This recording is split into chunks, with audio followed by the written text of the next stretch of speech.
Hey everybody, and welcome to the adventures of Captain Blob. So I guess I'm gonna try to get the people to trust the humans and the monsters to hate the humans. Because Captain Blob is a vicious beast. So, let's see what this is. What is this place? I'm in a dark, dank, woody room that smells like old jaggery. I'm gonna turn it down some. Whew. Mosey on in. Humans sit at a long counter and drink what looks like foamy cider. They seem sad and a little confused. Ah, drinking place. After a bit, I see that there's a stool open, so I climb up and plop down on it. One of the humans starts muttering about his problems.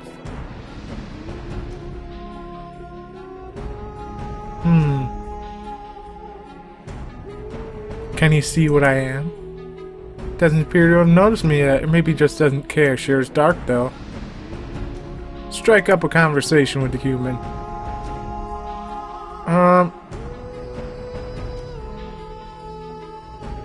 Give him some gentle but tough love. His problems are real. Can't stop biting at some kind of bowl.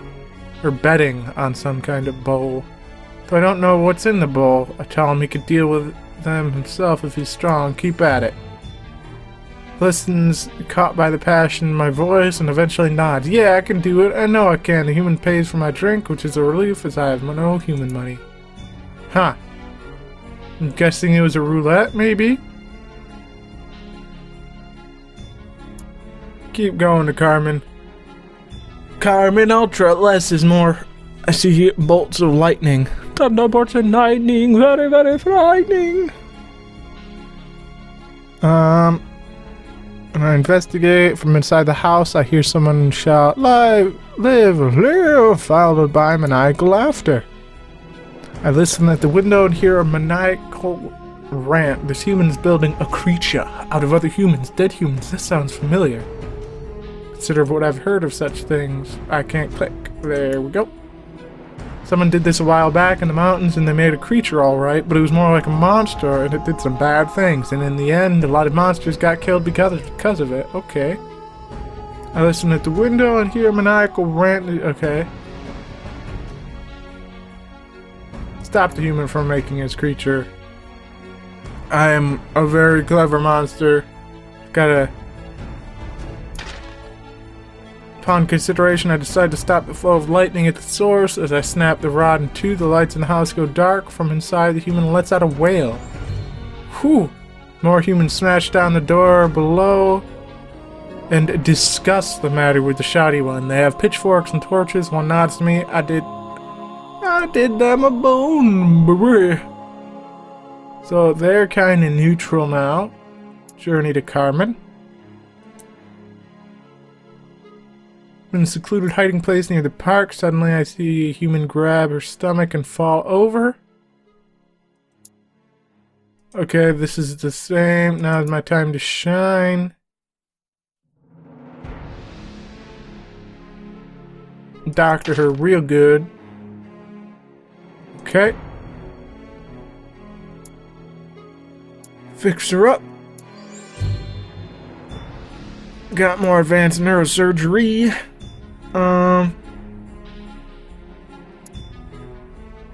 I gotta get them to trust us before we go and, like, destroy them. I didn't read that last part. She squeaks then holds very still when I don't attack her. Okay. Finally says, "You wanna know why I'm crying? My parents say I must marry Ernest, but I do not love him. I wish he'd go away.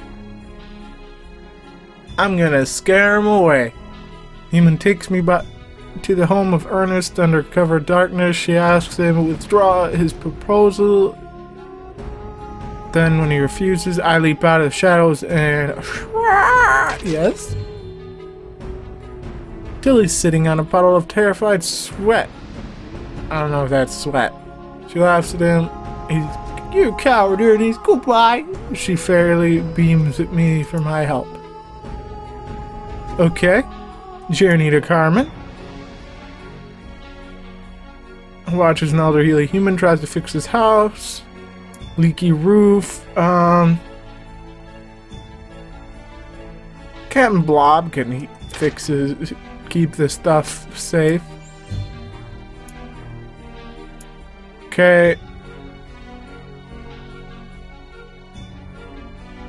What do you think of us? They love monsters. Okay. So let's get our guys to hate them now. Captain Blob's a dick. Told you he's a dick. Lull them into a false sense of security. Human Eye freed the young monster's ribs.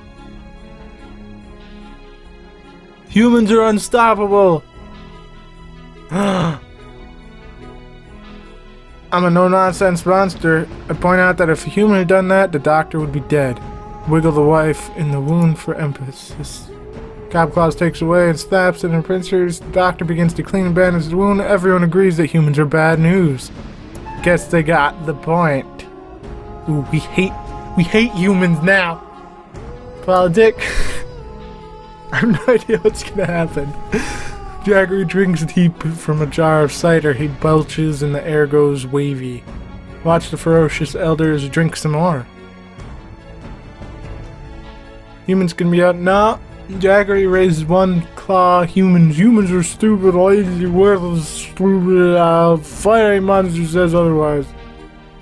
No smart humans brought us cider. I've seen stupid humans drink themselves into sickness. Everyone nods. Jaggery waves his jar, sloshing cider everywhere. Yeah, drinking.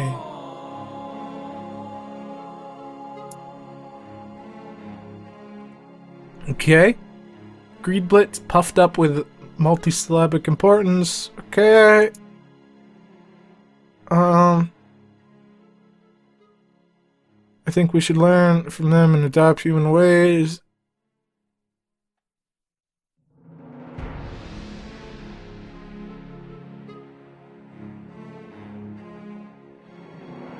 Yes, we should use their tricks against them.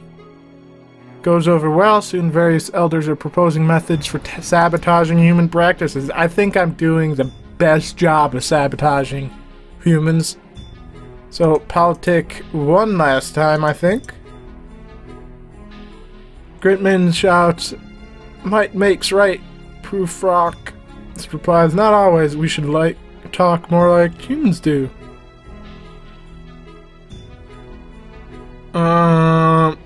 Humans talk, show them how monsters do it. Zeroed, baby! Gritman watches me tussle with Puffrock, chortling into his frontmost pair of paws. You'll see, he croaks, I am well supported. Violence is truly the answer. Yeah. Journey to Carmen, see if we can get the humans up anymore. Slashy slash? I'm investigating a stack of crates in the alley. I hear a shriek. Oh, screaming boxes!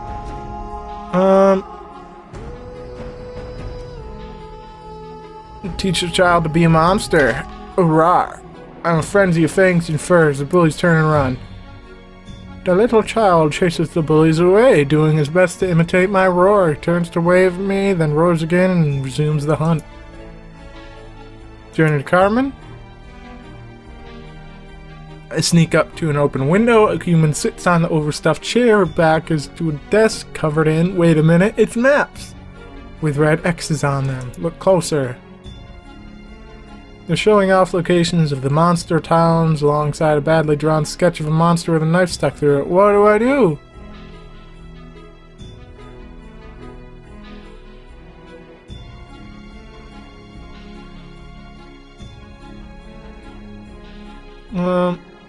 Alter the maps to teach her something. I realize that I can use the maps to tell a story. I draw additional pictures here and there, rearranging the maps to show the human what she's got wrong. Keep going. I draw an artifact where Blot's dug one up and then make a spiral where I got lost that time. Yes, this will help. Now put it back. Human's view of monsters maxed. The human soon wakes up. I watch through the window as she studies the changed map. After a while, she wipes a tear from one eye. I've gotten through. Okay, now it's time for them to die. Almost. Still got a couple minutes. A couple days. Lister proposed a new plan to keep an eye on the humans. What is it? We'll take over an abandoned house in Carmen, keep someone there at all times, and take extensive notes on everything they do. Interesting idea.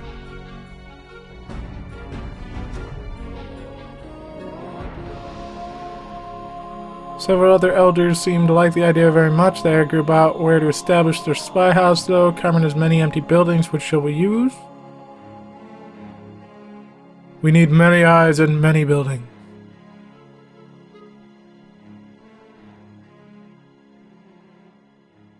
Suggest somewhere humans will look bad. I encourage a plan emphasizing the danger every human presents. An expedition moves out right away, settling a little house next to the cat boiling pot. They'll boil us too. The sounds and smells echo in their dreams, but the spies are too afraid to interfere. The other elders are even more afraid now. It's already zeroed. 2 days left.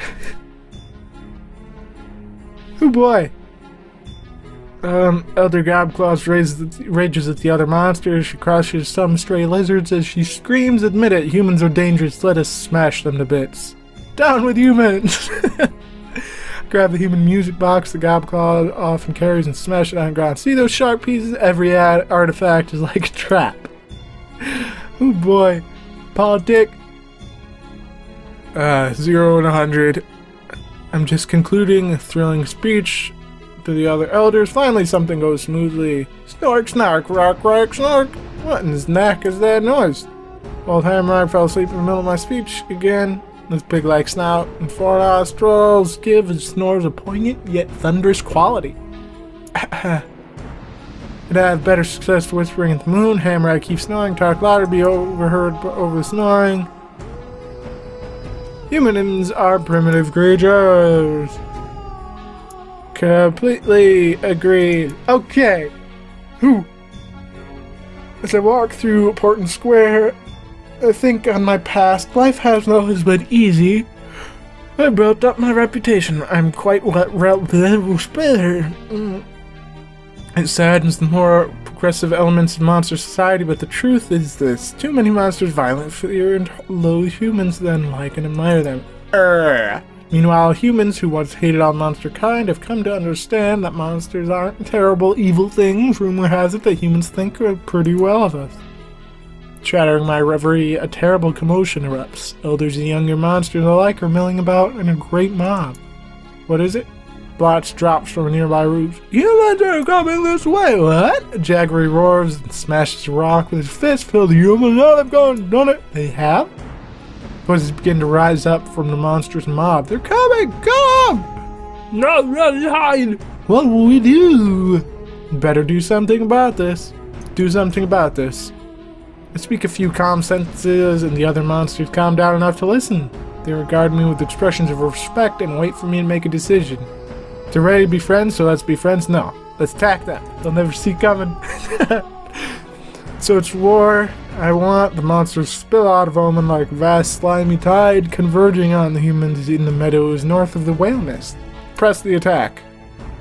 The end. War. All humans dead. I stand atop a mound of humans, everyone slain.